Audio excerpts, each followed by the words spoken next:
chapter 17. 1 Kings chapter 17, verses 8. Babasahin ko po, and then onwards hanggang 16. Sabi dito, and the word of the Lord came unto him, saying, Arise, get thee to Zarephath, which belongeth to Sidon, and dwell there. For I have commanded a widow woman there to sustain thee. So he arose and went to Zarephath, and when he came to the gate of the city, behold, the woman was there gathering sticks. And he called to her and said, Fetch me, I pray thee, a little water in a vessel, that I may drink. And she was going to fetch it, paalis na yung babae, and he called to her and said, Bring me, I pray thee, a morsel of bread in thine hand. Sabi niya ganun.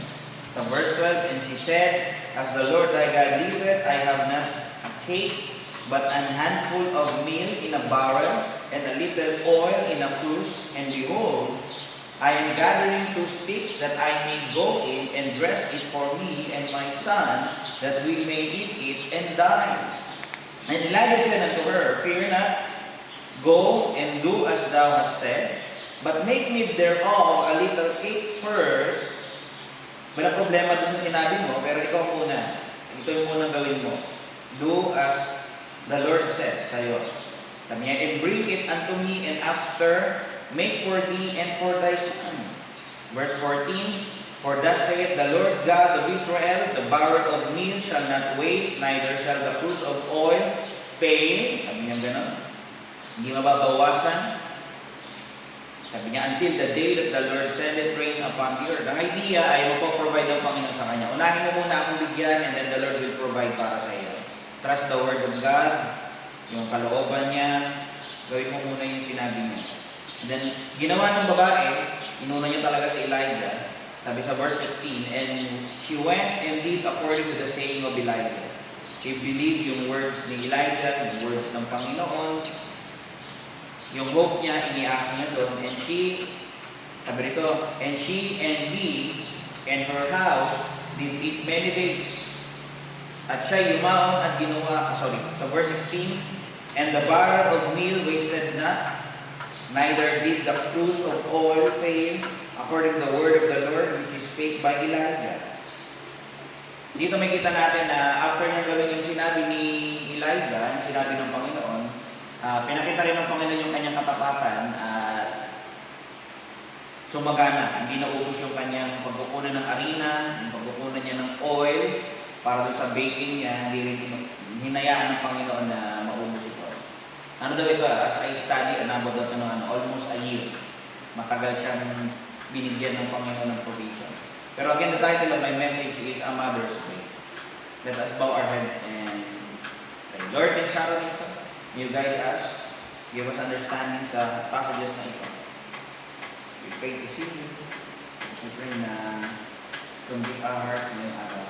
And may our faith strengthen, and may our faith grow sa pagkitiwala sa inyong sarap. Christ my faith. Yung kwento pong ito ay pamilyang siguro ito sa marami. Pero yung kwento ito ay tungkol doon sa pananampalataya ng babaeng bao. Kasi widow yan yung babae. Binanggit kanina, no? And siya din ay meron daw anak. Hindi natin binasa yung kabuuan ng narrative, pero yung narrative ay aabot pa hanggang doon sa verse 24, na kung saan yung second part, yung anak niya ay nagkasakit at namatay. At minuhay din ulit ng Panginoon.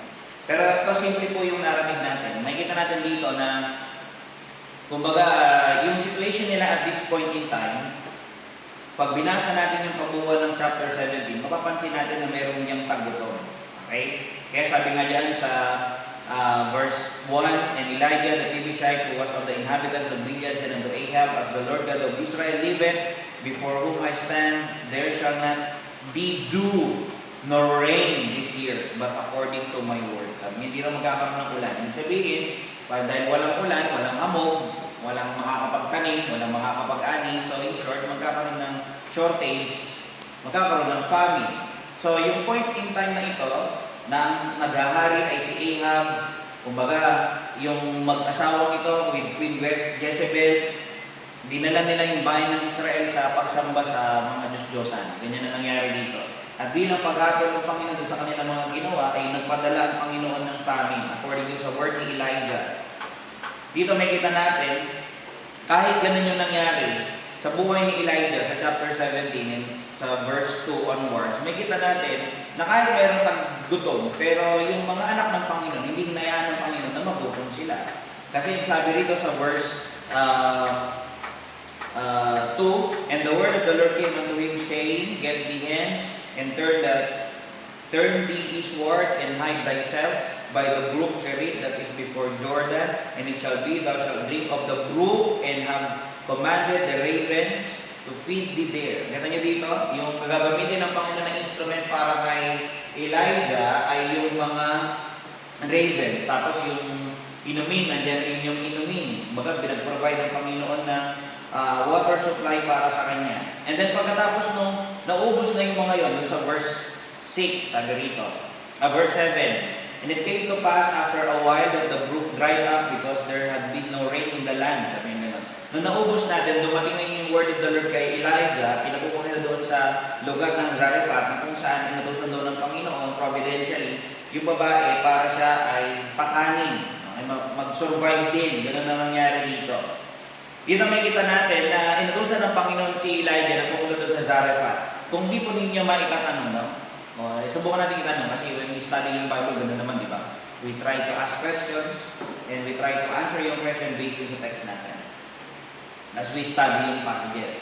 Baka hindi po tayo aware, no? Yung Zarephath, yan po ay lugar doon sa Phoenicia. Ay, yung Zarephath, sa nabasa ko, yan po ay isang town in a Phoenician seaport on a Mediterranean. Ay, part daw yan ng Mediterranean area. Ay, na particularly between Tyre and Sidon. Bakit pinadala ng Panginoon si Elijah yan? Alam niyo po ba, yung lugar ng Zarephath, na town, yan daw yung lugar kung saan center for Baal worship. Ay, yan yung lugar na kung saan na yung worship dyan ng Phoenician religion ay polytheism. Okay? At ang nagpo-promote daw niyan ay yung si Jezebel saka yung kanyang mga lahi. Kasi si Jezebel, kung maitanong natin, siya po ay isang Sidonian princess. Okay? Nakalagay din sa 1 Kings 16 verses 30 hanggang 33, si Ahab daw, nangyari ang ginawa niya. And it came to pass, sabi dito, si Ahab, as he had been enlightened for him to walk in the sins of Jeroboam, the son of Nebat. Yung context is about kay Ahab. Anong ginawa ni Ahab? That he took to wife Jezebel, the daughter of Ethbaal, king of Sidonians. Okay?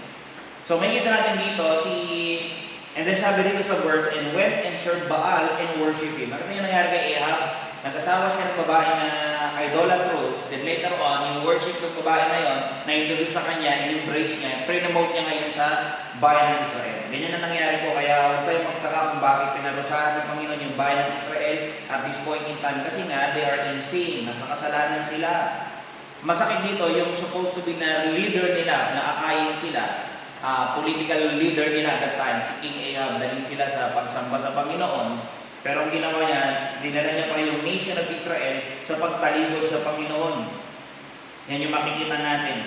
Dito hindi ko lang alam kung aware ko sa statement na be sure that your sins will find you out. May ganung passage eh. May ganun din na minsan idiom, di ba? Yung statement na yung kasalanan natin ay sasaliksikin daw tayo o hahanapin tayo, na ang idea nito ay mali-discover din daw yun or i-discover ka rin or i-reveal din yung mga bagay na yun. Kumbaga ang idea, you cannot run from the consequences. Be sure that your sin will find you out. Ang idea, be sure na kung ano man yung ginawa mong kasalanan, you will receive the consequences ng iyong mga ginawa. Ganun ang idea. So dito, yung kasalanan ng nation, yung kasalanan ng hari nila at ng queen, nare-receive nila. Diba? Kaya nakakatawa dito na nung maubos na yung supply ng Panginoon, pinadala ng Panginoon si Elijah doon. Doon pa nga pinadala doon sa isang widow, di ba? Doon nga sa babaeng widow, pinadala ng Panginoon si Elijah na kung saan inutusan daw ng Panginoon para siya ay pakanin. Yung paraan ng pagpapakain kanina, makikisip natin, miraculous na yun, no? Pero something na ma-appreciate natin dito sa babae ito, yung kanyang noble faith. Okay? Andun yung kanyang pananampalataya sa Panginoon. Baga yung storya na ito, this is worthy of remembrance. This is worthy of imitation sa bawat isa sa atin. Gayahin natin siya. Diba? Alalahanin natin siya. Lalo na ngayon, yung mga nanay, diba? Ito mamaya, makikita naman natin ito. Later on, yung babae nito na binanggit dito na sa widow doon sa lugar ng Zarephath, the only instances or other instances na binanggit din yung storya na yan ay pinod na siya ng Panginoon sa Kristo doon sa Luke 4:46. Sabi niya, "But unto none of them was Elias sent, save unto Zarephath, a city of Sidon, unto a woman that was a widow." Ginamit siya ng Panginoon doon sa Nazareth na point of illustration. Kasi nga, yung mga tao hindi nananampalataya sa Panginoon except doon sa babae na ito. So ang point sa bayan ng Israel, sinabi ng Panginoon doon sa portion na yun na a prophet hath no honor in his own town. Sabi niya. Sabihin, yung lugar na yun, yung Nazareth, hindi sila nananampalataya sa Panginoon. So ginamit yung story ito to rebuke them. Kaya nagalit din yung mga tao sa kanya noon. Pero something na makita natin, maitanong natin, no?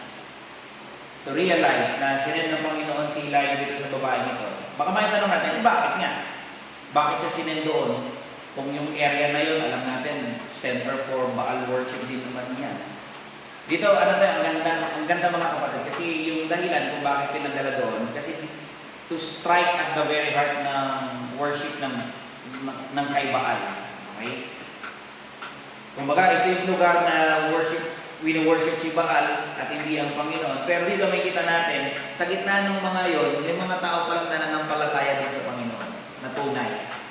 Tapos at the same time, kahit yung area na yon, sumasamba kay Baal, yung area na yon, yung lugar ng Zarephath or Zarephath, wala rin magawa doon sa famine. Kahit si Baal nila, hindi sila mailigtas, hindi makapag-provide sa kanila. Pero dito, may kita natin, nakakatawa ang Panginoon, He's been providing para kay Elijah, and then kahit dun sa woman, kumbaga last meal niya na din yun eh.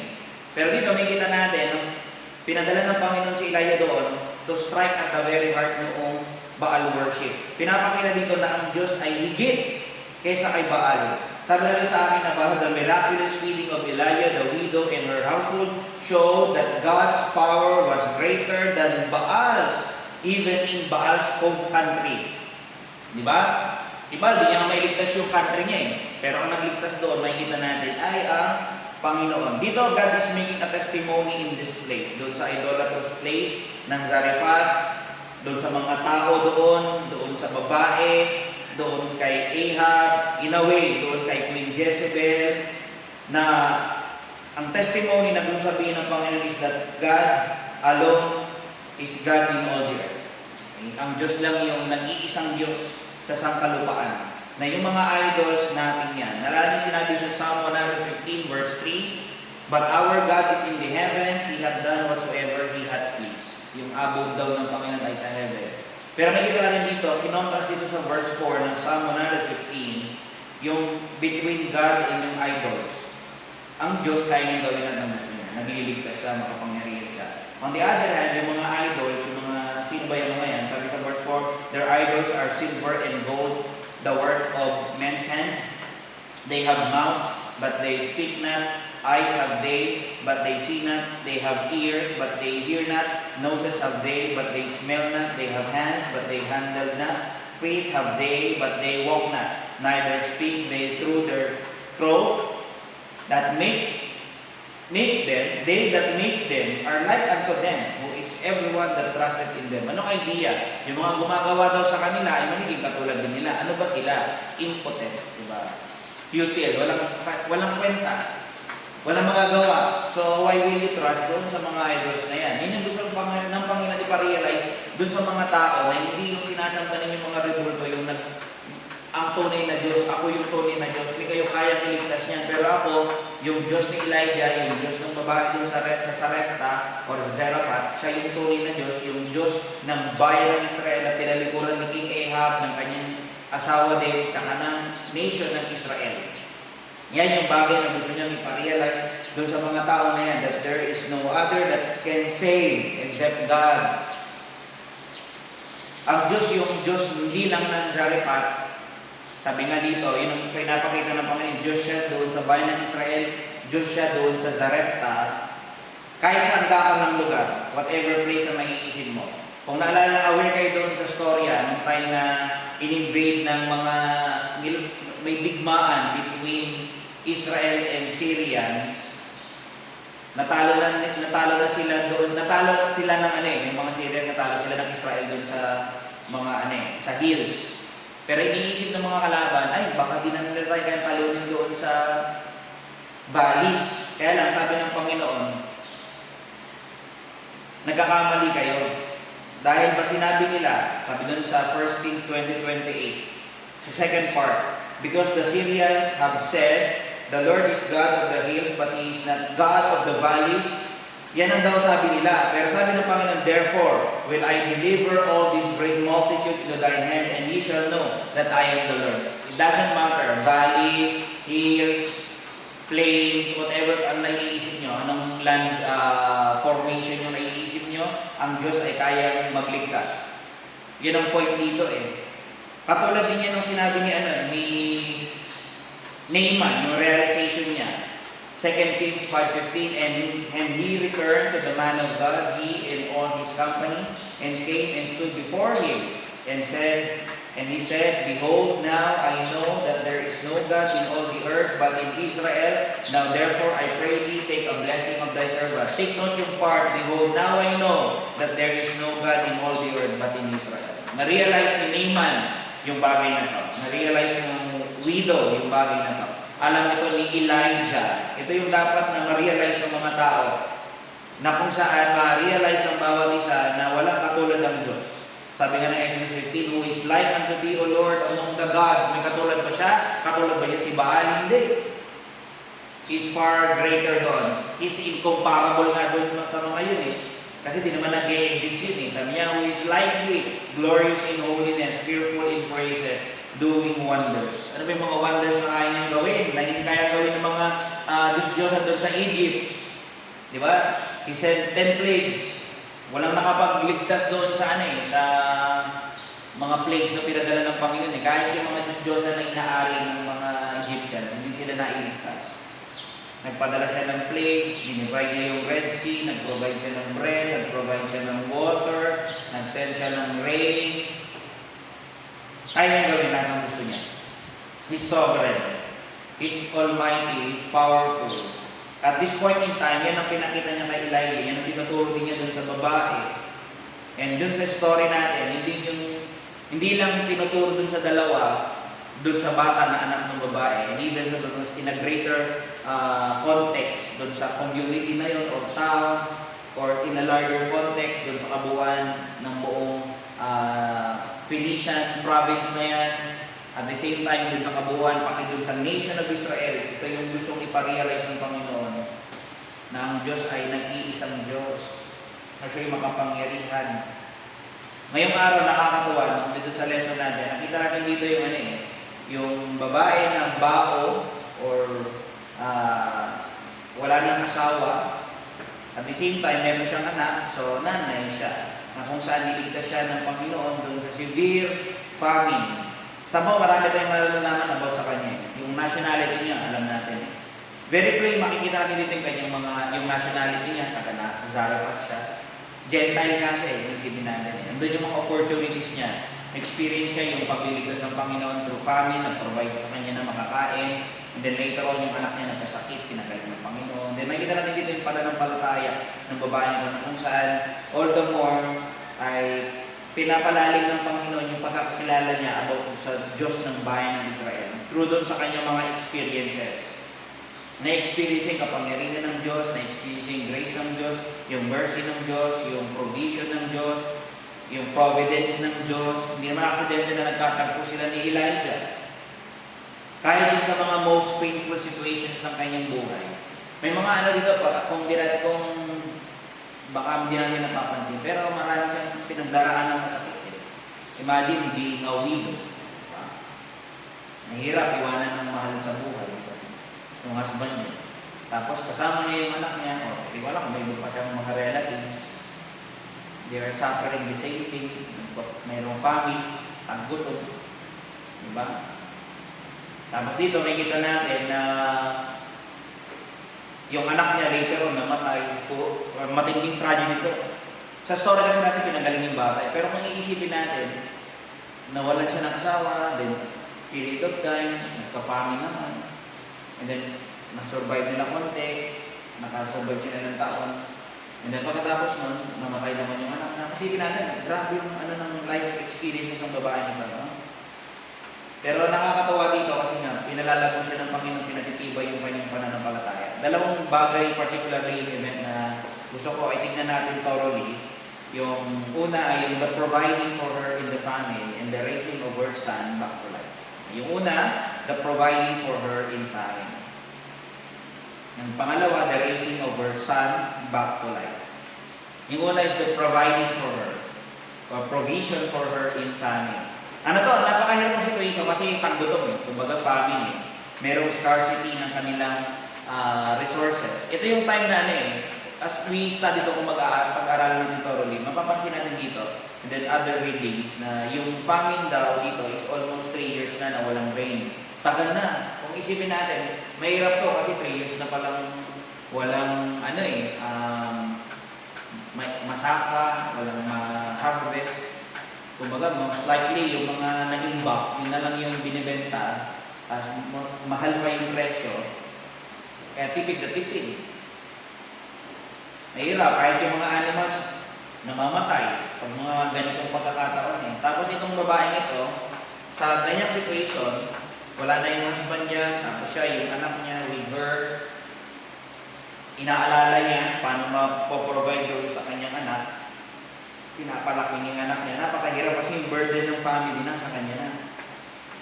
Mahirap yung situation ng babae nito. Pero alam niyo kahit gano'n, something na marami tayong makikita sa kanyang positive traits. Kasi kahit gano'n siya, she was a useful widow. Diba? Kasi sinendon si Elijah, ang sabi sa kanya, I have commanded a widow, woman, there to sustain me. May tusan akong babae doon para pakainin niya. This is providentially. Diba?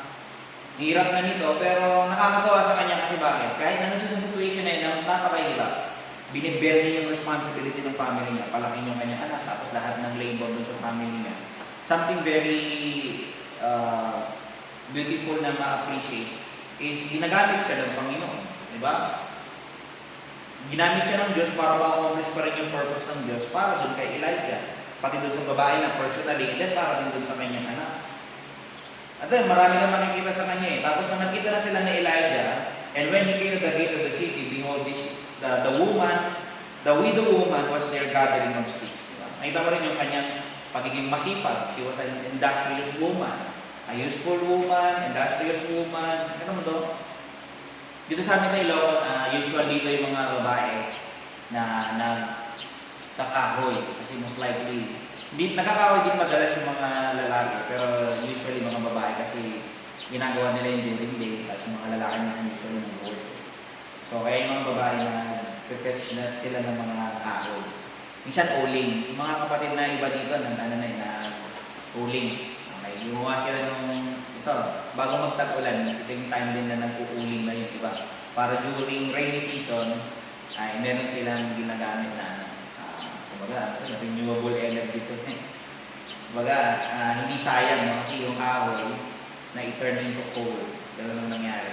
Pero yung babae dito, makikita natin, industrious din siya. Masipag, useful siya. And then, ano din yung kanyang hospitality? Kasi tinawag siya ni Elijah, fetch me, I pray thee, a little water in a vessel that I may drink. And as she was going to fetch it, kita niya, wala siyang reklamo. Sige po, kukuha po ako. Sabi niya gano'n. Ano yung kanyang pagiging magiliw sa bisita niya? No? Wala man siyang may offer dahil ang hinihingi naman tubig. So wala ito sa kanya kasi pwede niyang i-lend. Okay? Pero nung humingi ng pagkain, nung paalis na siya, tinawag siya ulit ni Elijah, sabi niya rito, and she was going to fetch, he called to her and said, bring me, I pray thee, a morsel of bread in thine hand. Dala mo na rin ako ng tinapay, sabi niya gano'n. Itong babae nito, hindi lang siya hospitable, useful, industrious. Honest din siya eh. Dito siya nag-react na, sabi niya, and she said, as the Lord thy God liveth, sabi niya gano'n. Nakakatawa dito kasi babae nito, nandun yung kanya pangangako sa pangalan ng buhay na Diyos. Hindi sa kay Baal, no? Alam niya eh. Kaya sabi niya rin, alam niya, she took Elijah na siya ay prophet ng Panginoon, mabuti siyang tao, kaya ganyan din yung pakikitungo niya. Kaya sabi, andun din yung respect niya eh. Ito niya, nire-respeto niya si Elijah. By the way, kung paano niya yung kanyang pangangako. Sabi niya, as the Lord thy God liveth, sir. Ito yung problema ko. I'll be honest sa iyo, sabi niya gano'n. Mahirap lang ako, sir. Sabi niya, I have not a cake but a handful of meal or harina in a barrel and a little oil in a cruse. And behold, I am gathering 2 sticks that I may go in and dress it for me and my son, or prepare it for my son that we may eat and die. Sir, actually, yung pagkain ni meron kami rito yung harina na i-prepare ko sana. Nakita mo naman ako, sir, kumuha lang ako ng stick. Actually, yung plano ko, i-prepare ko na lang yun, tapos yan na yung last meal namin. And then, wala na kami, sir, wala na talaga. Makamatay na po kami. Yun po yung plano ko. Wala na rin naman kaming choice. May yun ako rin yung kahit gano'n yung situation nila, doon yung pagmamahal ng nanay doon sa kanyang anak, no? Ginagawa niya yung best niya, di ba? Kahit sa huling pagkakataon, pinaparamdam niya doon sa anak niya, na nandun siya para sa anak niya, na minamahal siya ng nanay niya. Alam niyo, dito yung yung mother's love doon sa anak niya. Maya kahit yung situation na hindi niya iniiwan yung anak niya. Anak, nandito lang ako. Kung mag-alala, mahanap ako ng kahoy. Lahat na. Kumbaga, kanina dami na natin kumbaga, masasabi na marami rin pala siyang mapait na situation na pinagdaanan. Nakita lang natin dito yung kanyang nawala yung mahal niya sa buhay, yung husband niya. Tapos may family. Later on, namatay yung anak niya. Kung isipin natin, very typical yung person. Katulad din naman natin siya, we can relate dito mga kapatid. Kasi yung life natin is full of trials. Yung lives natin ay full of situations na minsan unpleasant para sa atin. Diba? Hindi naman laging pleasant, hindi naman laging maganda rin yung situation natin. There are times we feel blessed, we're happy, pero there are times we feel sad as well. May mga situations na wala tayong magawa but to feel yung pain. Diba? Ganun din yung babae nito. Yung batang ito na natitirang kasama niya, mahal na mahal niya, ito yung bata na ipinanganak niya, pinaghirap niya, na ipanganak, di ba? Ito yung sine-cherish niya na alaala ng kanyang husband eh. Usually, gano'n yung pagtanak eh. Yung mga iniwan na mahal sa buhay, iniwan na asawa, usually yung mga anak yung nagsisilbi nilang alaala doon sa yumaon nilang mahal sa buhay. Yung mga anak ko, yan ay gift. Naaring yung babae ko na gift yan eh. Nakalagay ng sa 107. Lo, children are an heritage or gift of the Lord, and the fruit of the womb is His reward or favor. Yung mga anak daw ay gift or favor. Diba? Yung babae ito, dami niyang in-endure as na hardships. Diba? Kaya nga yung pagiging nanay lang, mahirap na eh. Bakit? Diba kapag tayo, yung mga nanay, isa sa mga i-endure nila, yung pagdadalang tao. Diba? Dalhin nila yung anak nila na lumalaki dun sa sinapupunan nila, and then eventually, yung time of life, at 9 months, after 9 months, ipapanganak na yun. So magsasuffer siya, makaka-experience siya ng physical pain. Diba? Minsan ang laboring, normal labor. Diba? Makaka-experience siya ng contraction na sa sinapupunan niya, o sa tiyan niya, and then normal, iirin niya yung bata. Diba? Masakit daw yun. Okay? Pero, meron pang iba. Minsan naman, ang experience ng mga nanay, pag hindi madala sa normal, dahil advanced na rin yung technology natin, yung medical technology natin, advancements, medical advancements. Meron ng cesarean section ngayon, o yung tinatawag na C-section. Okay? Sabi nga sa isang dictionary ng clinic or medical book, sabi, it's a surgical procedure used to deliver a baby through incision in the mother's abdomen and uterus. Sabi ng Cleveland Clinic.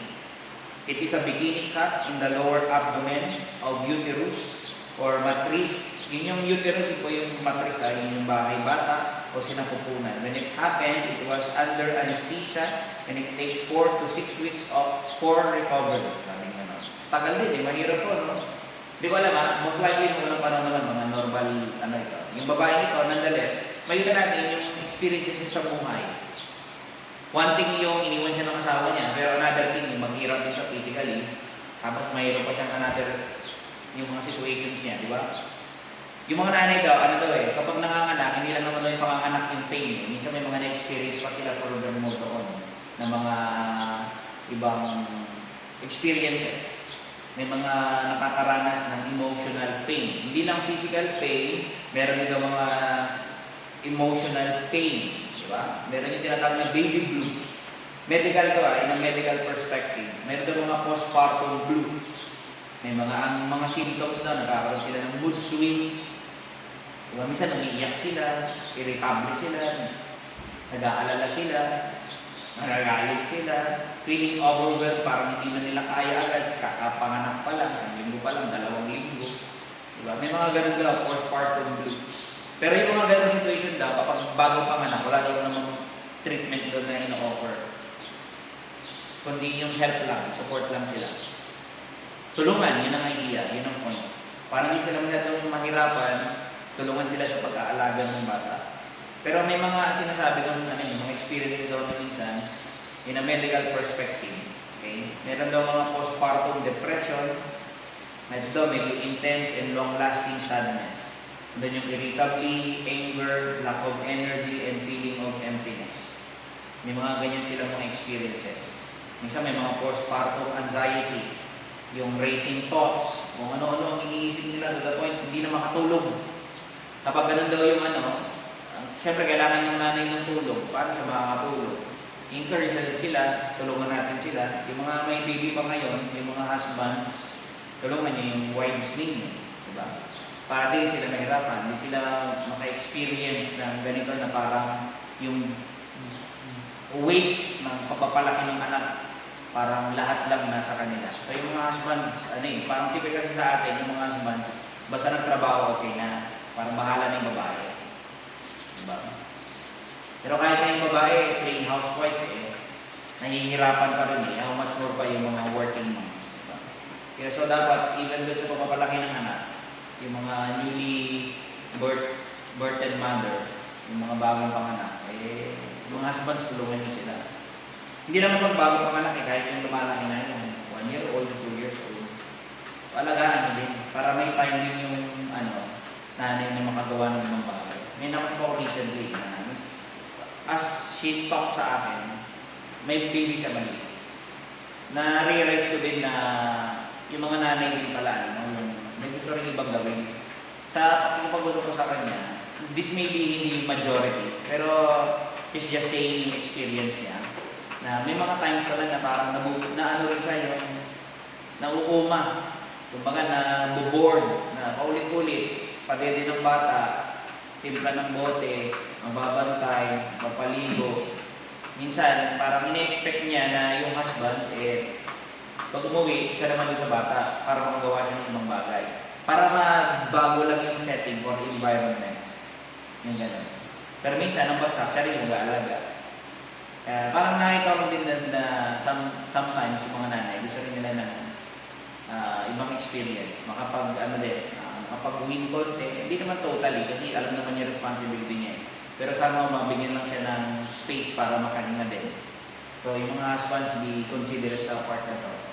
Kung may mga anak, tulungan nyo din yung nanay nyo na mag-alaga kahit papaano para makagawa siya ng ibang bagay, makahinga din siya. Diba? May mga may mga iba pang cases ito na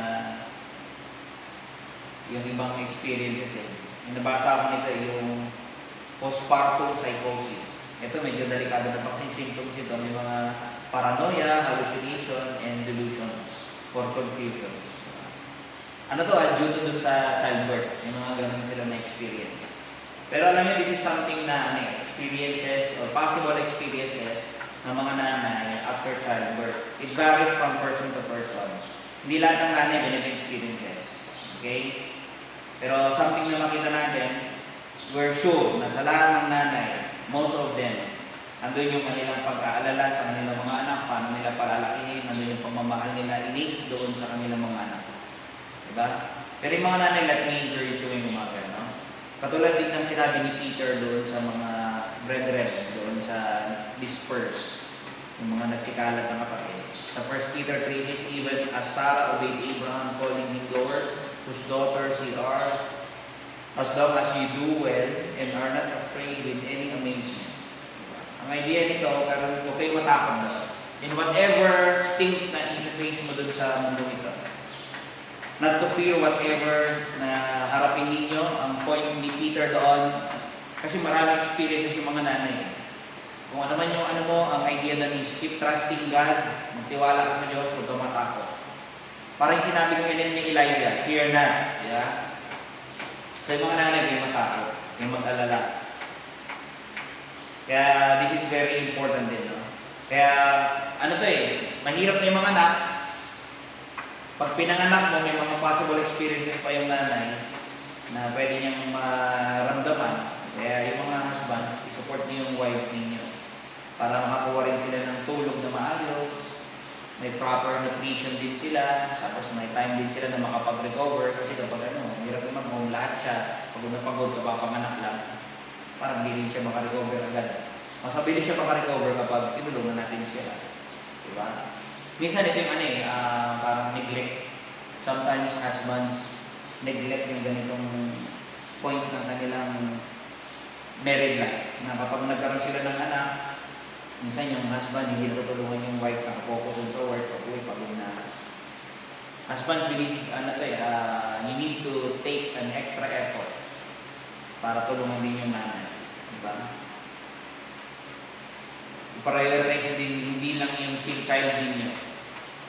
Yung wife din, diba? Kasi minsan kapag yung mga husband, pag nanganak na yung asawa, ang focus na yung anak. Mali, dapat yung nanay. Tulungan mo yung nanay. Kung inisip mo yung nutrition dun sa anak, kumusta rin yung nutrition ng nanay? Diba? Alam nga yung puro lang ng bata yung binibili mo, puro gatas. Paano naman yung nanay? Diba? Ano naman yung naibibigay sa kanya? May mga vitamins din ba siya? Diba? May gatas din ba para sa kanya? Para maibalik yung kanyang ng mga buto niya. Kasi usually kapag nasa sinapupunan daw yung mga bata, yung nutrients na meron sa nanay, hindi yung na-absorb nila. So, nakukuha daw nila yun. So, para makarecover yung nanay, ibigay natin din yung proper nutrition sa kanila. Kaya more and more, yung mga ganitong, to realize yung mga ganitong bagay, sana yung mga husbands, ma-appreciate niyo yung mga wife niyo. Diba? Children, appreciate niyo yung nanay niyo. Hindi ko alam niyo ba kung paano kayo pinanganak? Diba? Naitanong niya na ba, ma, paano ba ako pinanganak? Diba? Maganda rin minsan kapag nagtanong yung anak ng babae, ma, paano mo ako pinanganak? Pinanganak kita, normal Oo, di ba normal ma, yung iri-iri mo lang. Oo, pero kahit iri lang yun, masakit yun. Sakit yun ma. Yeah. Talaga ba, pinaghirapan mo sa akin? Nahirapan ka ba sa akin? Sa'yo ako, hirap na hirap na. Akala ko, mawawala na ako nun sobrang sakit. Siguro, one time, maganda rin itong pag-usapan Yung mga between parents at yung anak nila. Yung mga anak na nagtatanong minsan out of curiosity, di ba? Ma, saan mo ba ako pinanganak na? Paano mo ako pinanganak na? Cesarean ba o ano? Pero minsan, di naman nila nagtatanong yan ng ganun, unless may new mature na sila or may idea sila. Hindi ko alam how they acquire yung ganung idea, no? Pero minsan kasi mga bata, observant naman yan, kaya para tanong yan, minsan yung mga tanong nga yan, hindi mo i-expect, kaya pala niya itanong. Diba? Kaya, pero gawin back dun sa ating story, yung babae ito, mas mahirap. Kasi bakit? Imagine, nawala na siya ng, hindi ko alam, hindi natin alam sa story. Kung naipanganak pa ba niya yung anak niya, na nakikandun pa yung husband niya, or habang buntis siya, namatay na yung husband niya, ito mas mahirap yun. Diba? One thing yung, nung naipanganak niya, saka namatay yung husband niya, pero another thing, yung hindi pa naipapanganak yung anak niya, buntis pa lang siya, namatay na yung husband niya. Medyo mas mahirap yung situation na yun. Pero something na ma-realize natin dito, going back to the story natin, napakahirap yung kanyang mga pinagdaanan, diba? Bilang nanay. She's in a very tough situation. Diba? Pero kaya, tapos at this point in time, na-meet niya si Elijah, ang pananaw niya, limited na yung pagkain namin, this is our last moment na kakain kami, in-expect ko, mamatay na kami in hunger. Pagkatapos ng meal na to, kung sakali magutom kami, wala na akong papakain sa anak ko, wala na rin akong makakainin, mamatay na kaming dalawa. Imagine yung ganitong pain doon sa nanay na to think na wala na akong magagawa, Lord. Or doon sa anak niya na, wala na akong ipapakain, this is our last meal. Hindi ko alam kung hindi niya binanggit, tinago na lang niya, pero sa mind niya na we will die together dito. Hindi tayo maghihiwalay, ang kasama natin haharapin ito. Hindi ko alam, siguro, before yung araw na dumating si Elijah, yun yung commitment niya, alam niya na, yung nag-iisip niya all the day. All throughout the night, di ba lang, nakatulog siya, thinking na wala nang laman yung container ng arena nila, yung oil, wala na rin naman. She had a hard life, di ba? Hindi lang yung panganganak niya, pagiging widow niya, yung famine pa ngayon, di ba? Ang dami niyang na-experience. Iniisip niya, ito na yung last meal niya. Pero alam niyo, nakakatawa dito, yung nagkita sila ni Elijah, sinabi siya ni Elijah na, hindi, gawa mo muna ako ng nakakain. Ang ginagawa rin ng Panginoon, tinitest yung kanyang pananampalataya. Pinalalago. Sabi niya, fear not, go and do as thou hast said, but make thee thereof a little cake first, and bring it to me. And after that, make for thee and for thy son. Parang ano to doon pa lang meron ka na makikita na God will do something beyond doon sa ini-imagine natin. Hindi ko alam kung naisip niya to, pero napansin niya kasi sabi niya, gawa mo muna ako tapos buwa ka para sa inyong anak. Pag ginawa ko to sa iyo, mauubos na, di wala na kami para sa anak ko. Pero sabi niya kasi, being the man of God, gagawa pa daw kami mamaya ng para sa akin, pagkatapos ko siyang gawa. Kaya ang ginawa dito ng babae, she trusted yung sinabi ng prophet, she trusted God na magpo-provide ng Panginoon. Kasi later on, sinabi rin naman ni Elijah, for the sake of the Lord God of Israel, the barrel of meal shall not waste, rather, the cruse of oil until the day that the Lord send the rain upon the earth. Mamagdala, di mo uubos yan. Gawa mo lang ako. Sumunod yung babae. And then, na-receive ng babae yung blessing doon sa kanyang obedience. Diba? Sabi doon, sa verse 15, sa last part, and she and he and her house did eat many days. Pag sinubukan natin itong mag-aralin natin yung passage na yan to read other materials, ano daw yan, almost a year. So, pinakain pa daw sila ng provision ng Panginoon until umulan for almost a year. Sipin niya mga kapatid, nakakatawa, no? Akala niya yun yung pinakahuli pagkakataon na kakain sila. Pero not knowingly na ang Diyos ay andun yung pagkilos ng Panginoon.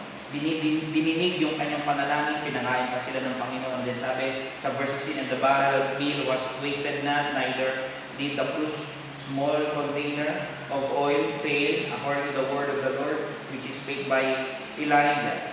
Something na ma-realize natin dito mga kapatid, is that God is faithful.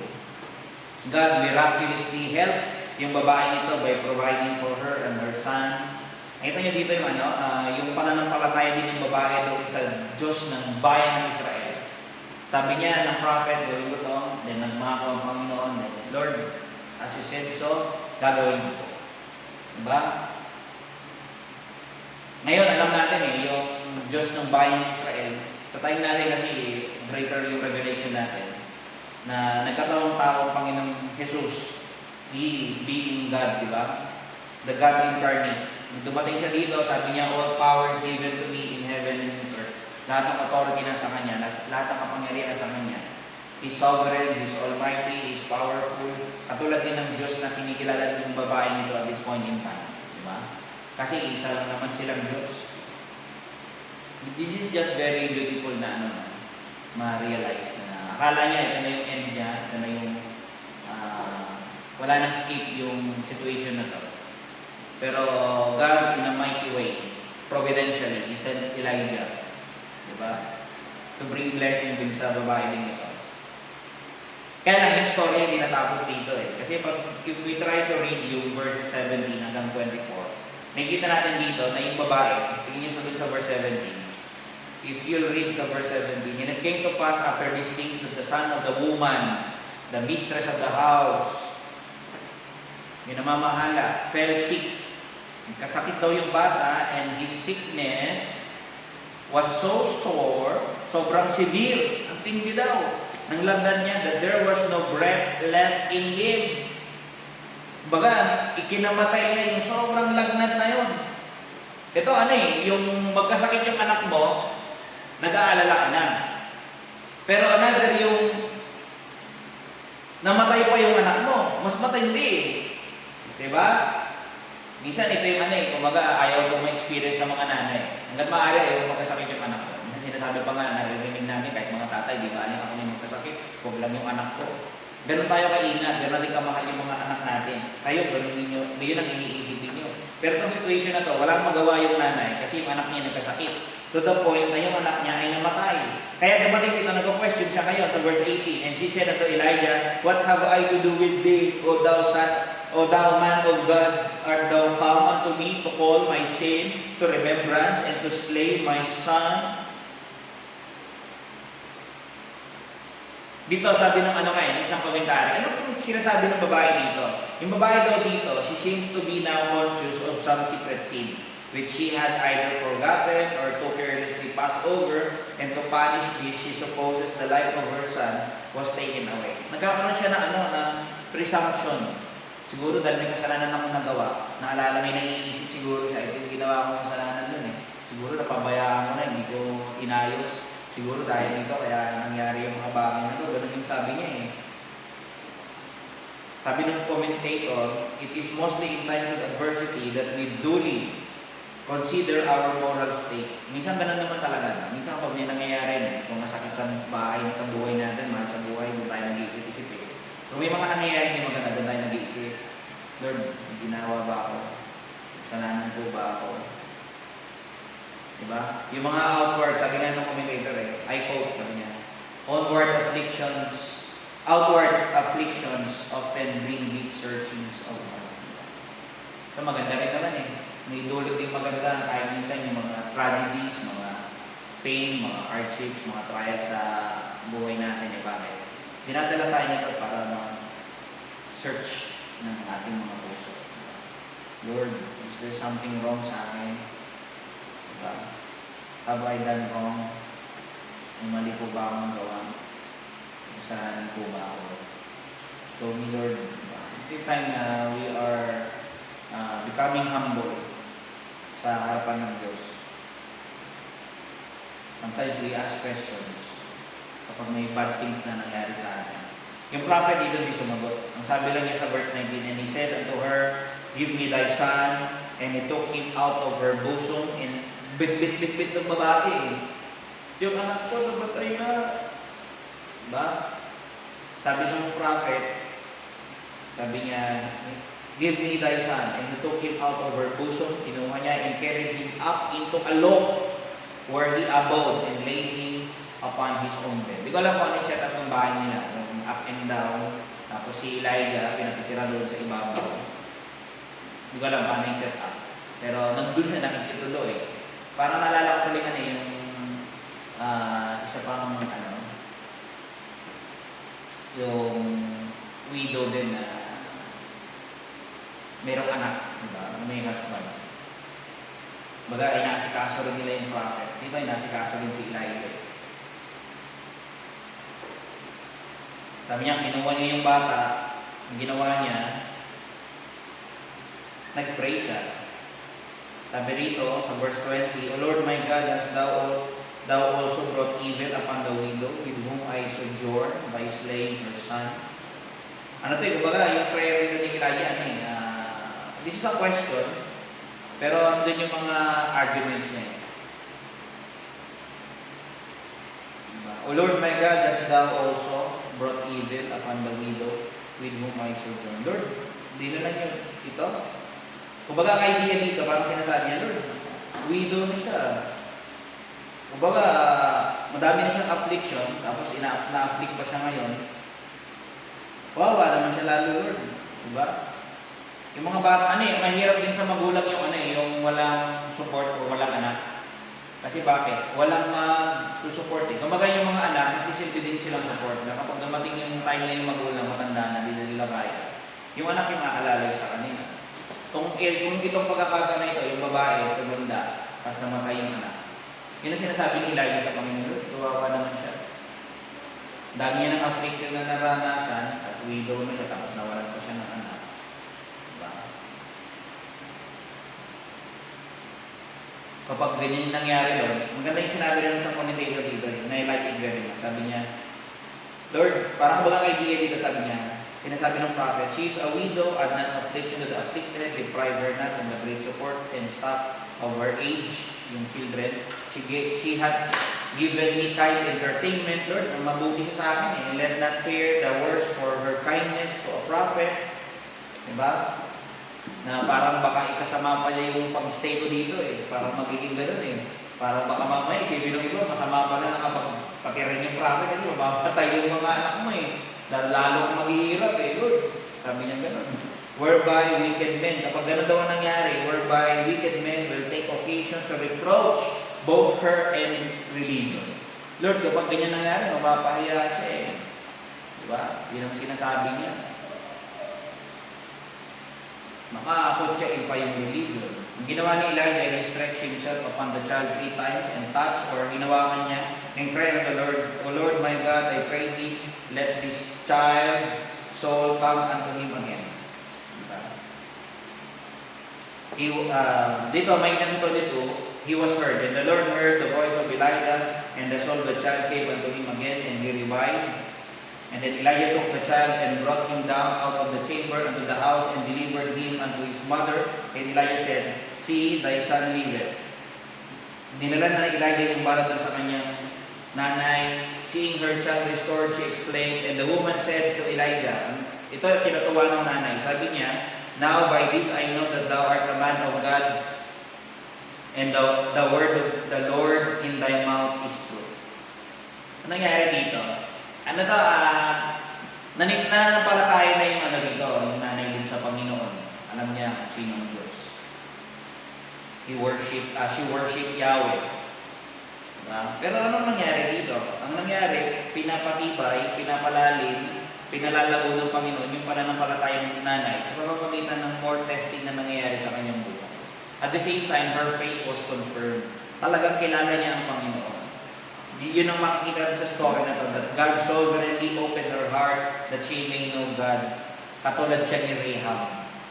Diba? Na-experience niya, nakilala niya ang tunay na Diyos. Kaya dito may kita natin, nung kinote ng Panginoon itong ni Lord Jesus, yung babaeng ito dun sa Luke 4:26. Yun yung point eh, na sa Israel, hindi kayo nananampalataya sa Messiah, pero kahit sa old time, ganyan naman ginagawa din ng mga Israelites eh. Pero ngayon, ganyan din, yung sinasabi sa Nazareth. Pero sa masinag ng Panginoon yung prophet niya, di ba dun sa isang babae? This is a contrast. Yung nation nilalikuran ng Diyos, pero yung babae nito na Gentile na nga, pero siya pa'y nananampalataya sa Panginoon. Ganun ang nangyayari. Kaya ito yung pagkakataon na kinote ng Panginoon ito. Yung story na ito, this is a story of faith. Okay?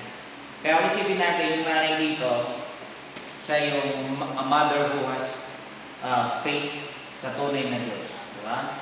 Kaya yung mga kapatid niyo, mga kaibigan, mga nanay, I hope kayo yung nanay na may pananampalataya sa Diyos. Kayo yung mga nanay na may pananampalataya sa Panginoon sa Kristo.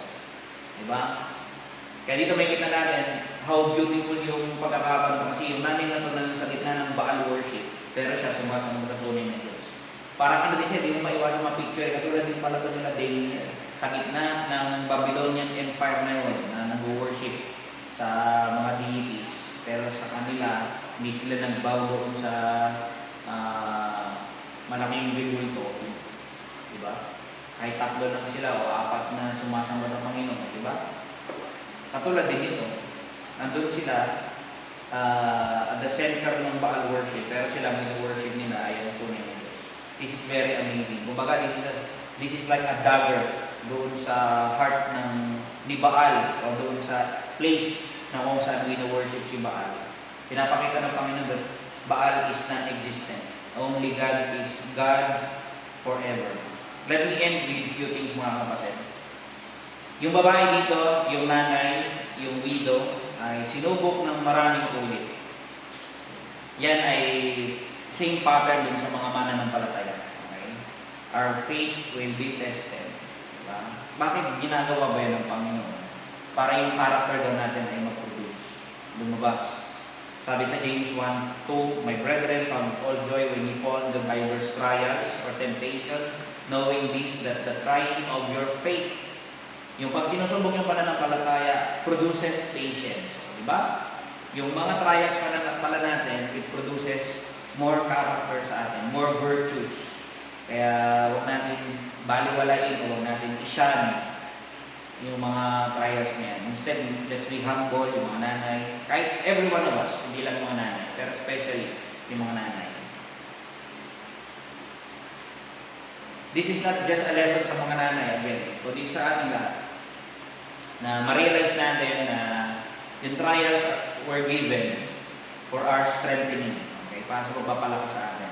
Para patibayin yung ating pananampalataya. Para patigasin yung ating paniniwala sa Kanya, sa Kanyang kapangyarihan, at sa Kanyang presensya sa ating mga buhay. Kaya yung mga mananampalataya ngayon, especially yung mga nanay, lay these things to your heart. Kaya be prepared, needs will arise, children will get sick, or worse, your husband may die, or your loved one. O baka iwanan kayo. Iiwanan kayo, di ba? But don't fear. Diba?